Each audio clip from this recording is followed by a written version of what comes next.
జనరల్గా ధరణికి సంబంధించి ఎన్నికల సమయంలో అనేక అంశాలు ఉన్నాయి. హైదరాబాద్ చుట్టుపక్కల భూములన్నీ వేల ఎకరాలు ఇంకొకళ్ళ పేరులోకి వెళ్ళిపోయినాయి. అందులో ఎలక్షన్ కోడ్ వచ్చిన తర్వాత బయట రాష్ట్రాల నుంచి మనీ బ్యాగ్స్ ఫ్లైట్స్లో తీసుకొని దిగి సాయంత్రం రాత్రికి రాత్రే వేరే వాళ్ళ మీద మారిపోయినాయి. వేల ఎకరాలు లక్షల కోట్ల మనీ కూడా ట్రాన్సాక్షన్ అయ్యింది అని చెప్పి ఏంటి అది అసలు అవకాశం ఉందా ధరణిలో? మనం దాన్ని ముందు లోపాలను చూద్దాం. ఎందుకు అయ్యే అవకాశం ఉందో చూద్దాం. అయిందా కాదా పక్కన పెడితే అయ్యే అవకాశం ఏంటో చూద్దాం. మీకు 2 ఉదాహరణలు గుర్తు చేస్తా. 1971లో మనం 6వ చట్టం తెచ్చుకున్నప్పుడు 89లో అమలు మొదలైంది. 89లో అమలు మొదలైనప్పుడు మొదట 6 నెలల్లోనే జిల్లా కలెక్టర్, తెలంగాణ ప్రాంత జిల్లా కలెక్టర్ చెప్పిన మాట ఏంటంటే, మనం ఈ 6వ చట్టం ప్రకారం పోతే 90% మంది రైతులకి మనం పాస్ పుస్తకాలు ఇవ్వలేము అన్నారు. ఎందుకు ఇవ్వలేమన్నారంటే, తెలంగాణలో 90% మంది రైతులు వాళ్ళ భూమి యజమానులే కానీ పట్టాకు ఎక్కలే, కాస్తు కాలంలో మాత్రమే కొనసాగుతున్నారు. పట్టాకు ఎక్కటంలో ఇబ్బందులు ఉన్నాయి. మనం కనుక పట్టాదారికే పాస్ పుస్తకం ఇస్తామని చెబితే 90% మంది రైతాంగానికి పాస్ పుస్తకాలు రావనన్నా. అంటే దీని అర్థం ఏంటి? అప్పటిదాకా 89లో కూడా 90% మంది కేవలం కాస్తు కాలంలోనే ఉన్నారు. మనం ధరణి వచ్చిన తర్వాత ఏం చేస్తాము? ఈ కాస్తు కాలం రాయటం ఆపేసాం. పహానీలో కాస్తు కాలం లేదు, ఆరువాలో లేదు. దానివల్ల ఏమైంది? వాస్తవంగా దున్నుకునే వ్యక్తులు ఒకరు ఉన్నారు, రికార్డుల్లో పట్టాదారుగా వేరే వాళ్ళు ఉన్నారు. ఇక్కడ కొంత ఇబ్బంది కావడానికి అవకాశం ఉంటుంది. అంటే ఎవరైతే భూమి లేకుండా కేవలం పాస్ పుస్తకాలు మాత్రమే ఉన్న వాళ్ళు ఉన్నారు చూసారా, ఎవరికైనా అమ్ముకోవచ్చు దాన్ని. ఇప్పుడు నేను ఈ 30 ఏళ్ళుగా మీ భూమిని సాగు చేసుకుంటున్నాను, మీరు నాకు సాదా బాయన మీద అమ్మిపోయారు, లేదా సాయుధ పోరాటం అప్పుడు, నక్సల్బరీ పోరాటం అప్పుడు మీరు భూములు వదిలేసుకొని వెళ్ళిపోయారు. మీ భూమి నేను దున్నుకుంటున్నా 30 ఏళ్ళుగా తరాలుగా నా భూమి నా చేతిలోనే ఉంది. ఇప్పటిదాకా ఏం జరుగుతుంది? పహానీలో కాస్తు కాలంలో నా పేరుంది, పట్టాకాలంలో మీ పేరుంది. మీ భూమి మీకు ఎప్పుడు మీరు పట్టించుకోలేదు, ఇప్పుడు రాలేదు. ధరణి వచ్చినాక ఏమైంది? కాస్తు కాలం ఎగిరిపోయింది, పట్టాకాలం ఉన్న మీకు పాస్బుక్ వచ్చింది. మీరు భూములు ఎప్పుడూ లేరు. మీరు అమ్ముకోవటంలో ఏం అడ్డంకి ఉంటుంది? మీరు అమ్ముకోవాలనే చూస్తారు, వెంటనే అమ్ముకొని దాని డబ్బు చేసుకోవాలని చూస్తారు. ఎందుకంటే మీకు భూమికి సంబంధమే లేదు. 20-30 ఏళ్ళుగా వదిలేసి వెళ్ళారు కాబట్టి ఇది ఒక అంశం.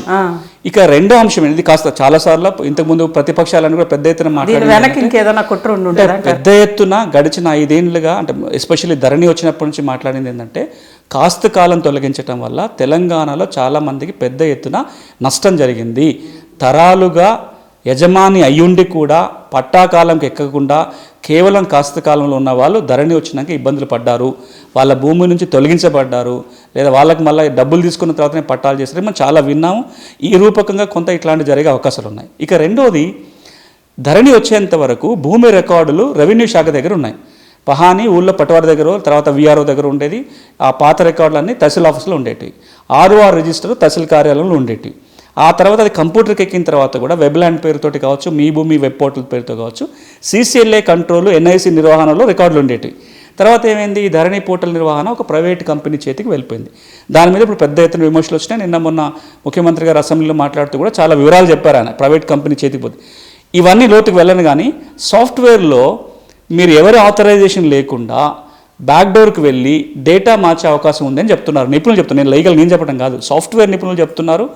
వాళ్ళు చెప్తున్న మాట ఏంటంటే, ఈ రోజున ఏదైతే ధరణి పోర్టల్లో వివరాలు ఉన్నాయో, కలెక్టరో మరొకరు ఆథరైజేషన్ మాత్రమే కాకుండా ఎలాంటి ఆథరైజేషన్ లేకుండానే బ్యాక్ ఎండ్ డేటా మార్చే అవకాశం ఉందని చెప్తున్న వాళ్ళు ఉన్నారు. రెండోది, ఆథరైజేషన్ చేసే జిల్లా కలెక్టరే కదా. ఒకవేళ ఓనర్కి తెలియకుండా రికార్డు మారదు అని ప్రభుత్వం చెప్పింది, కానీ ఓనర్కి తెలియకుండానే రికార్డులు మార్చుకునేలాగా ధరణిలో అలాంటి సాఫ్ట్వేర్లు ఉన్నాయి, ఆ ఫెసిలిటీ ఉందని చెప్తున్నారు.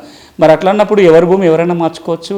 హైదరాబాద్ చుట్టుపక్కలంతా కాస్ట్లీ ల్యాండే కదా, అన్ని కోట్లలోకి వెళ్ళిపోయింది, లక్షలలో కాదు, కోట్ల రూపాయల విలువ ఉంది. కాబట్టి మళ్ళీ హైదరాబాద్ చుట్టుపక్కల పెద్ద ఎత్తున అసైన్ ల్యాండ్ ఉంది, సర్ఫకాజ్ భూములు కావచ్చు, లేకపోతే భూదాన్ భూములు కావచ్చు, లేదా ఫారెస్ట్ ల్యాండ్ చాలా ఉంది.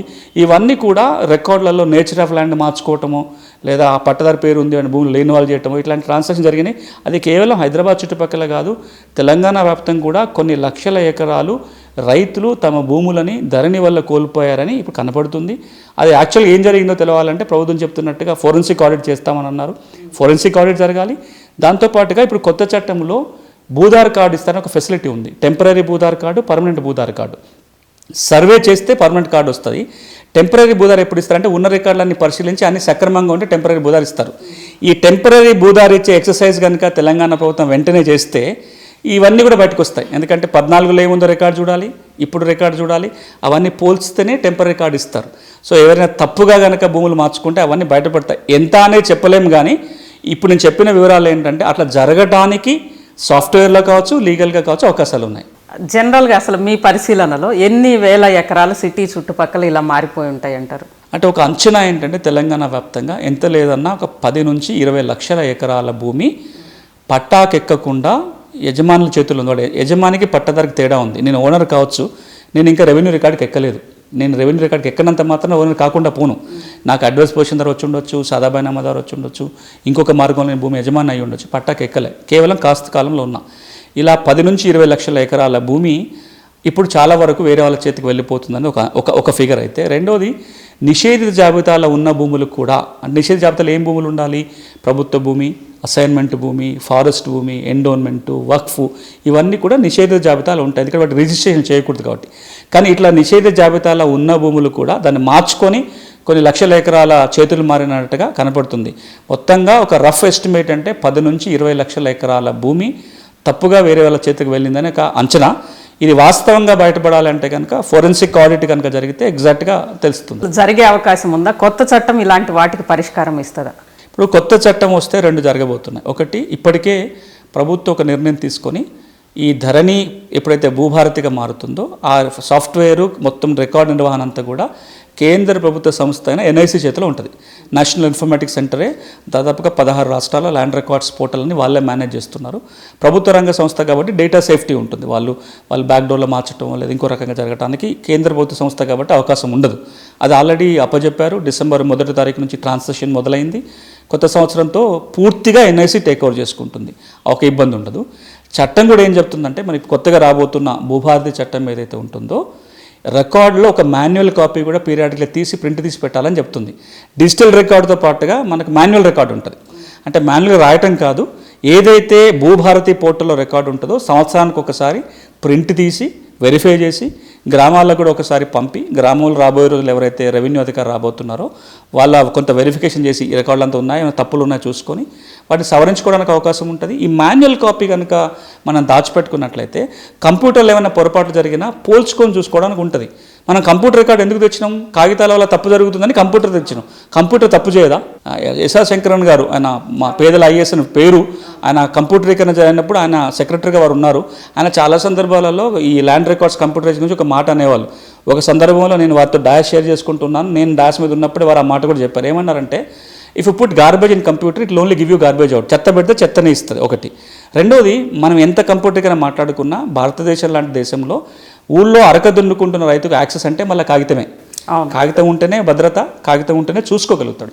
ఈ రోజున ఎంతమంది తమ స్మార్ట్ ఫోన్లు ఓపెన్ చేసుకొని రికార్డ్ చూడగలుగుతారు? ఎంతమంది కంప్యూటర్ సెంటర్కి వెళ్ళి రికార్డ్ తెచ్చుకోగలుగుతారు? మీకు తెచ్చుకోలేరు అంటే ఒక ఉదాహరణ ఏంటంటే, కర్ణాటక రాష్ట్రం అన్ని రాష్ట్రాల కంటే ముందు కంప్యూటరీకరణ మొదలైంది. 20 సంవత్సరాలుగా భూమి కావేరీ పేరుతోటి పెద్ద ఎత్తున భూ రికార్డుల ఆధునికత జరిగిన రాష్ట్రంలో గత సంవత్సరము గవర్నమెంట్ ఒక పెద్ద ఎత్తున ఒక కార్యక్రమం తీసుకుంది. దాని లక్ష్యం ఏంటంటే, ఈ కంప్యూటర్ రికార్డులు ప్రింట్ తీసి ఇంటింటికి ఒక కాగితం ఇవ్వాలని. ఎందుకు అవసరం వచ్చింది? కంప్యూటర్ కియాస్కులు ఉన్నాయి. ఫోన్లో చూస్తే దిశాంక్ అని ఒక యాప్ ఉంటుంది. ఎవరైనా ఎప్పుడైనా తమ భూమి వివరాలు చేతిలో ఉన్న ఫోన్లో చూసుకోవచ్చు. అయినా కానీ అలాంటి కర్ణాటక రాష్ట్రంలో కాగితాలను ఇంటింటికి ఎందుకు ఇవ్వాల్సి వచ్చింది అంటే ఇదే కారణంతో. కాబట్టి కొత్తగా రాబోతున్న 6వ చట్టంలో నియమం ఏంటంటే, పీరియాడికల్గా కాగితాలు ప్రింట్ తీయాలని ఉంటుంది. కాబట్టి కొంత డేటా సేఫ్టీ ఉంటుంది, ఎప్పటికప్పుడు చూసుకునే వెసులుబాటు ఉంటుంది. కాబట్టి తప్పులు జరగడానికి అవకాశం తక్కువ. ఒకవేళ తప్పు జరిగినా కోర్టు మెట్టెక్కాల్సిన పని లేదు. కింద RDO, తర్వాత కలెక్టరు, తర్వాత ప్రతి జిల్లాకి ఒక ల్యాండ్ ట్రిబ్యునల్, భూమి ట్రిబ్యునల్ రాబోతుంది. కాబట్టి ఈ రికార్డుల్లో జరిగిన తప్పొప్పుల సవరణ కోసం కోర్టుకు వెళ్లకుండా ఈ జిల్లా స్థాయిలో ఉన్న RDO కానీ, కలెక్టర్ కానీ లేదా ల్యాండ్ ట్రిబ్యునల్ కానీ పరిష్కారం చేస్తుంది. కాబట్టి తప్పులు జరగడానికి ఆస్కారం తక్కువ ఉంటుంది. తప్పులు జరిగినా తక్కువ ఖర్చుతోటి ప్రజలకు అందుబాటులో ఉన్న వ్యవస్థ ద్వారా పరిష్కారం దొరుకుతుంది.